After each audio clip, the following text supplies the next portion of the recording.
deixar suas roupas e toalhas de cama macias, cheirosas e ainda cuidar da sua lavadora? Então preste atenção nessas dicas.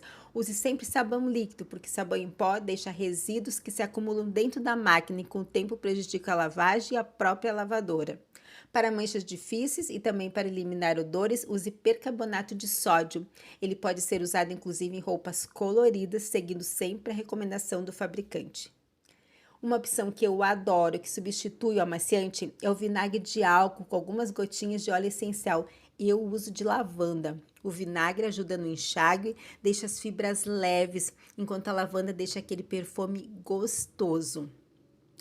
Assim, suas toalhas e roupa ficam macias, cheirosas e muito mais agradáveis. E o melhor, cuidando das roupas e também cuidando da sua lavadora. Salve essas dicas para testar na sua próxima lavagem de roupas. Até o próximo vídeo.